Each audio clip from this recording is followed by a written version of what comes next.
Imagine this. You're standing in front of a mirror, fists clenched, jaw tight, a burning heat rising in your chest. Someone dismissed your ideas, undermined your worth, or betrayed your trust. Your heart pounds, your vision sharpens, and every fiber of your being screams for action. Maybe it's a sharp retort, a slammed door, a reckless decision, something, anything to release the fire caged inside you. But then a voice inside whispers, "Calm down, let it go." They say anger is dangerous, destructive, a force that clouds judgment and leads to ruin. You've been told to suppress it, to master it, to replace it with reason, forgiveness, and self-control.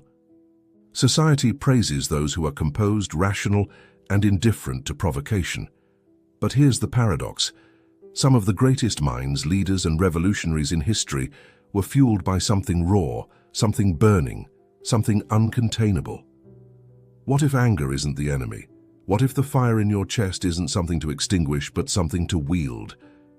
Look back through history. Martin Luther King Jr. once said, "The supreme task is to organize and unite people so that their anger becomes a transforming force."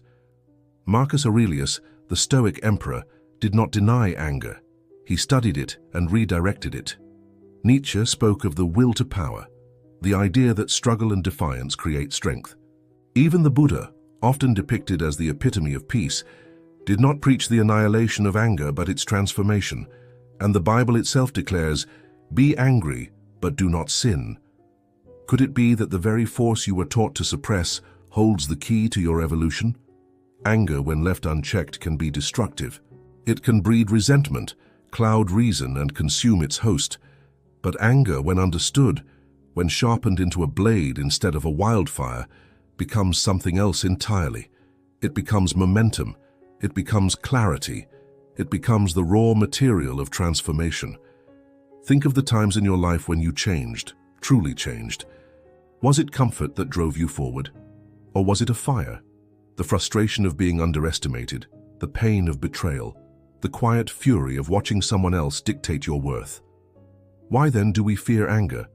Could it be that society conditions you to suppress it, because an angry man or woman is a dangerous thing, not to themselves but to the world that seeks to control them? Hold on to that thought, because in the next section we're going deeper into the roots of anger itself. Where does it come from? Why do we experience it? And what happens when we stop fighting it and start understanding its power? Why do we fear anger? Why does society teach you to suppress it, to bury it beneath a mask of composure, to swallow the fire before it burns too bright? To answer that, we have to go deeper into the very psychology of anger itself. Carl Jung once wrote, "Until you make the unconscious conscious, it will direct your life and you will call it fate." Anger is one of the most primal human emotions, deeply embedded in our evolutionary psychology. It is not an accident. It exists for a reason. It is the body's signal that something is wrong, that a boundary has been crossed, an injustice has been committed, or that you are being denied something vital to your survival. It is not a flaw. It is an alert system. Yet from the moment you were old enough to feel anger, you were taught to fear it. As a child, you clenched your fists, screamed in frustration, lashed out when something felt unfair. And what happened? You were scolded, disciplined, told to be quiet, to be polite, to behave. And so, you learned. You learned that anger was unacceptable, that it made you bad, that the only way to be loved, accepted, and welcomed into society was to suppress it, to replace it with obedience. But what happens to something powerful when it is buried? Does it disappear? No. It festers. It turns inward, shaping itself into self-doubt, anxiety, and quiet resentment. It becomes bitterness, a low hum of dissatisfaction that you carry in your chest without even realizing it. It sneaks into your relationships, your ambitions, your self-worth. It makes you passive when you should be assertive, silent when you should speak, and hesitant when you should act. Nietzsche spoke of ressentiment, a form of repressed anger that festers in those who feel powerless. It is the fuel of the defeated, the weak, the ones who have accepted their place beneath the feet of others. But there is another path. Anger, in its raw form, is not a weakness. It is not a loss of control. It is energy. And that energy can either corrode you from within or be transmuted into something else entirely. Power, resilience, creation. Think of the greatest revolutions, the most groundbreaking works of art, and the boldest scientific discoveries. Were they born from contentment? From passive acceptance? No. They were the result of dissatisfaction, frustration, and the refusal to accept the status quo. Arthur Schopenhauer wrote, "Will is the essence of life, and anger, when refined, is the will to power itself, the force that breaks chains, that disrupts comfort and ignites transformation." But here's the problem. Most people never learn how to channel their anger. Instead, they oscillate between two extremes, either suppressing it until it turns into self-sabotage, or unleashing it in reckless destruction, burning everything in their path, including themselves. There is a third option: to master anger, to recognize it not as an enemy but as a guide, to use it as a tool, not a weapon. But before we can do that, we need to understand the unseen consequences of ignoring this force, the silent ways in which repressed anger shapes your reality, often without you even knowing. Because here's the real question: if you've spent your entire life suppressing your anger, then who exactly has benefited from your silence? What happens to anger that is never expressed?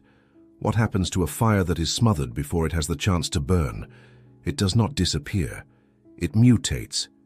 You see it in the man who drags himself to a job he despises, but never dares to quit. You see it in the woman who stays silent in the face of disrespect, forcing a smile while resentment gnaws at her from the inside.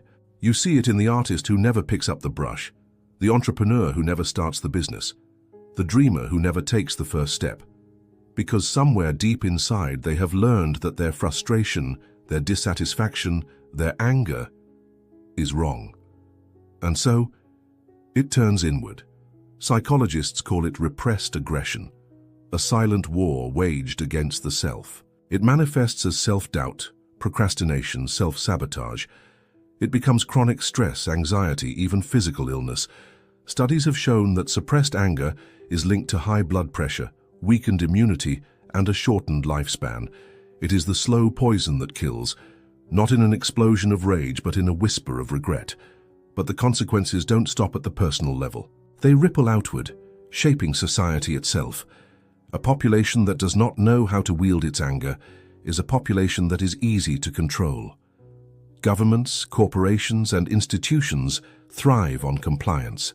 They do not want individuals who question, who push back, who demand change. They want docility, they want obedience masquerading as patience, and passivity disguised as virtue. Think about it. From childhood, you were conditioned to suppress your anger because it made you difficult. But difficult people are the ones who challenge authority. Difficult people are the ones who refuse to settle. Difficult people are the ones who change the world. But most never realize this. Instead, they direct their anger at the wrong targets, at trivial disputes, at entertainment, at distractions designed to keep them from seeing the real enemy. Road rage, social media outrage, petty arguments over nothing. The system ensures that you have just enough outlets for your anger to keep you from ever questioning the real chains around your mind. And yet, something inside you knows that's why you feel restless, why you feel like something is missing, why, no matter how much you suppress it, that fire inside you refuses to die. Because it isn't meant to die. It is meant to be transformed, and that is where the shift happens. The greatest mistake people make is believing that anger must be eradicated. But the most powerful individuals in history, the revolutionaries, the visionaries, the warriors of change, did not eliminate their anger. They transcended it. They learned to refine it, to wield it with precision, to turn it into the fuel that drove them forward, instead of the weight that held them back. The question is, will you do the same? The question is not whether you feel anger. The question is, will you learn to use it before it uses you? Imagine standing at the edge of a battlefield, but the enemy is not out there. It is inside you. It is the rage that you've been told to suppress, the frustration you've been forced to choke down, the voice that whispers, "This isn't right. This isn't enough. There's more." For too long you have been at war with yourself. You have mistaken your fire for poison. But here is the truth. The most dangerous people in the world are not those who feel nothing. It is those who have learned how to control their fire without extinguishing it. So how do you reclaim your anger? How do you turn it into something powerful, something unstoppable? First, you must stop fearing it. The world has conditioned you to believe that anger is destructive, that it leads to recklessness, that it makes you weak. But look at history. Every great movement, every revolution, every act of defiance that changed the course of humanity was fueled by righteous anger. Martin Luther King Jr. did not accept injustice with a polite nod. Nelson Mandela did not fight for freedom with passive resignation. These were men who felt the full weight of their anger, but they did not let it consume them. They wielded it. You must do the same. But this is where most people fail. They either let their anger devour them, burning uncontrollably until they destroy themselves and everyone around them, or they suppress it so deeply that it rots inside them, manifesting as depression, self-doubt, and fear. You will do neither. Instead, you will channel it. Think of anger as a sword. If left unchecked, it swings wildly, harming everything in its path. But in the hands of a master, it becomes precise, controlled, and devastatingly effective. Your job is not to destroy your anger, it is to refine it. Here's how. First, identify the source of your anger. Not all anger is created equal. There is the mindless frustration of everyday life, getting cut off in traffic, losing a game, dealing with rude people. But then there is deep anger, the kind that reveals what truly matters to you. What injustices make your blood boil? What failures haunt you at night? What moments in your life made you feel powerless, and why? True power begins when you stop treating anger as an annoyance and start treating it as a message. Transmute your anger into action. Anger without direction is chaos, but anger with purpose, that is revolution. If you are angry about your health, use it to fuel your discipline in the gym. If you are angry about your lack of success, channel it into relentless self-improvement. If you are angry at the state of the world, let it drive you to create something better.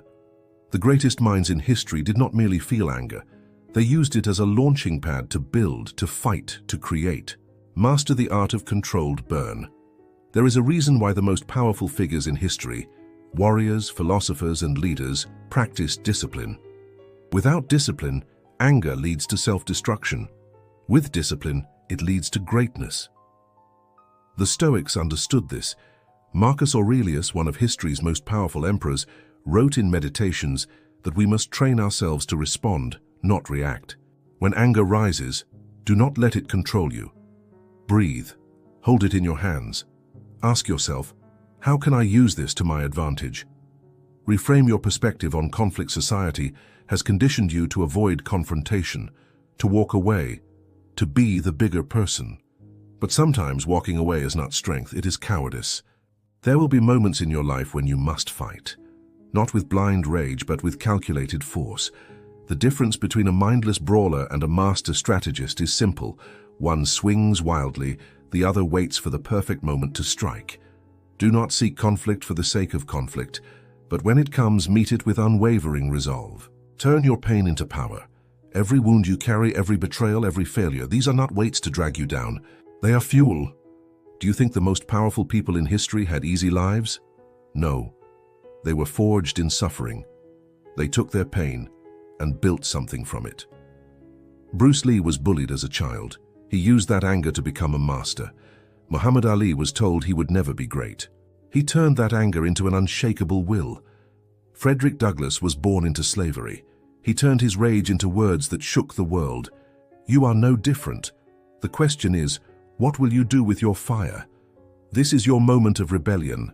This is the moment you stop letting anger control you and start controlling it, because the final realization is coming. And when it does, it will change everything. Are you ready? Imagine this. You're standing in front of a mirror looking at yourself, not just at your reflection, but at everything you've been through. Every frustration, every heartbreak, every betrayal, the anger you've carried for years, buried under smiles and silence.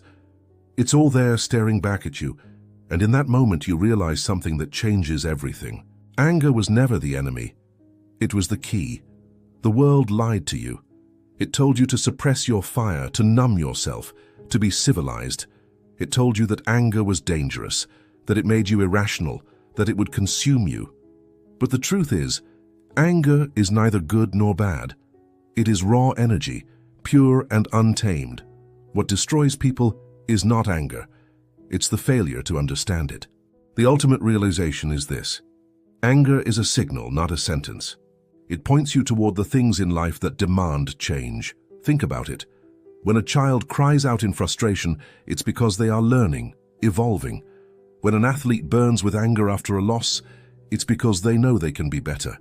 When you feel anger over injustice, it's because something deep inside you recognizes that the world should be different. Anger is the spark that tells you what truly matters to you. It is a compass pointing toward the deepest parts of your soul, the places where your potential is waiting, buried under years of conditioning. But most people never realize this. They either let anger destroy them, or they let society strip them of it entirely. They become either reckless or passive, blind fury or cold indifference. And both are forms of slavery. But you now understand the truth. You see, the most powerful individuals are not those without anger. They are the ones who have mastered it, who has sharpened it into an unbreakable will, who has turned it into action, resilience, and wisdom. And that is where your transformation begins. The 3 rules of mastery. To wield your anger instead of being controlled by it, you must follow 3 rules. Rules that separate the weak from the unstoppable. 1. Let your anger teach you, not blind you. Weak people react. They let their anger drive them to impulsive, destructive actions. They lash out, they burn bridges, and they sabotage their own future. But masters listen to their anger. They ask, why am I feeling this? What is this trying to teach me? Instead of reacting, they redirect, turning their fire into fuel. Every time you feel anger, pause.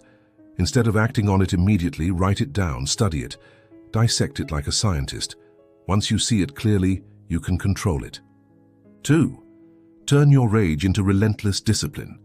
There is no greater force on earth than a person who has turned their anger into discipline. Think of the greatest warriors, the most legendary figures in history. They were not cold, emotionless beings. They burned with fire, but they controlled it. Kobe Bryant didn't let anger destroy him after a loss. He used it to train harder than anyone else. Alexander the Great didn't let frustration paralyze him. He used it to push beyond human limits.